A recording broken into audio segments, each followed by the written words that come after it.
Yo, whether you watching this from Facebook, Twitter, click the link in my Instagram, moviepilot.com, or YouTube itself. What up, world? So, a couple days ago, I saw The Fate of the Furious, the eighth installment in the Fast and the Furious franchise. Let me see how many of these names I can ramble off without forgetting anybody. It stars Vin Diesel, The Rock, Jason Statham, Tyrese, Michelle Rodriguez, Ludacris, Nathalie Emmanuel, Kurt Russell, Scott Eastwood, Charlize Theron. It's directed by F. Gary Gray, and he's directed Friday, Set It Off, The Negotiator, The Italian Job with Mark Wahlberg and Charlize Theron, um, A Man Apart with Vin Diesel, Law Abiding Citizen. Most recently, he directed Straight Outta Compton. You got Vin Diesel, Michelle Rodriguez. If you've seen Seven, you know that there was a revelation about their relationship. They're off being celebratory. And Vin Diesel is convinced by Charlize Theron, who's the main villain of the movie, to work for her. She needs some things done, world domination, whatever, whatever, whatever. Control, power. She's evil. And he does this, in the words of The Rock, Dominic Toretto has just gone rogue. It's the team against Vin Diesel and Charlize Theron. And Jason Statham plays for the good guys in this one. I could go more in depth as to why, but I kind of want y'all to know that. And it's good guys versus bad guys. Save the world. That's it for the story. There's nothing more about the story that need to be said. I feel like it's like two types of people. You're either on board with how over the top this series has gotten, or you think it's ridiculous how over the top this series has gotten. You know what the movie's gonna be. Why you gonna watch it if you're gonna cry about how outrageous the stunts are? The Rock moves a torpedo with his body, with his hand, with his foot. It's crazy. It's unrealistic, but that's what they've been doing for like the past three and a half, maybe four movies. It's not there's like a race, but this series, keep it real. This series has never ever been about racing.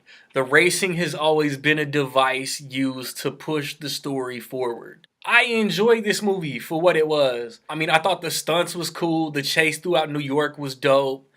I think the scenes, the interaction between The Rock and Jason Statham was hysterical. Like that shit had to have been improvised, man. There's no way that was written. And Tyrese is hilarious. Tyrese has been hysterical. I rewatched the whole series before 8 came out. Tyrese is hilarious in every movie he's in. I mean, I like the cast, man. I like the cast. I like the characters. I like the stunts. I like the action. You know, like the cast is ever expanding. I thought Charlize Theron was a strong villain. I would put her as my favorite villain of the series after Luke Evans and Jason Statham. I mean, my flaws are kind of uncontrollable. Well, like, my controllable flaws, I will say that Scott Eastwood irritated me for the most part, but he was supposed to be irritating. So that's a pro on him. He just played an annoying character. And then some of the action, the fight scenes, specifically that prison brawl, it looked shaky. Maybe it was just me, but it looked shaky. And like it wasn't meant to look shaky, but it looked shaky to me. Other than that, man, I missed Paul Walker. I really missed Paul Walker, and I would really like to have seen how Brian would have handled the situation of Dom being a bad guy. There's a plot device that they bring in that I really don't care for, and but that plot device and another character in the movie has a great sequence back and forth. There are cameos from characters past. I won't say any names, spoil anything. The movie's already been out like 4 or 5 days. I'm sure everybody's seen it already. It's highest grossing worldwide opening weekend ever. They're gonna do two more. I can't wait to see where they go with these last two. I hope Justin Lin comes back to at least direct. I want him to direct 10. I mean, he built the series into what it is, man. Close it out on your terms. There was supposed to be a post-credit scene, but there's not. And I heard that Vin Diesel squashed it. He got enraged and killed the post credit scene. Hopefully, we get it on the Blu-ray.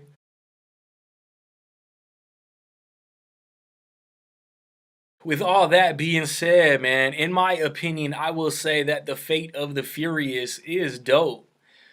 It's as far as the series goes, I would say it's like right in the middle for me.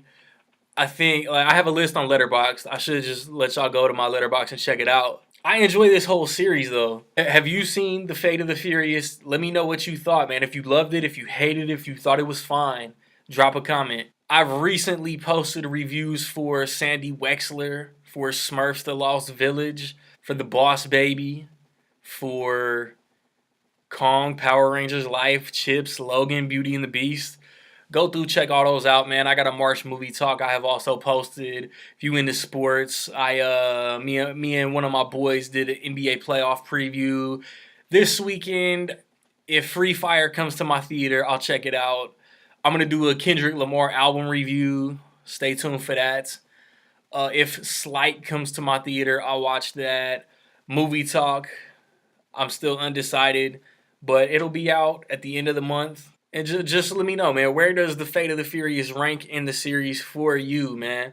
Like, subscribe, comments. Find me where you find me, man. Don't know where to find me? Watch these credits.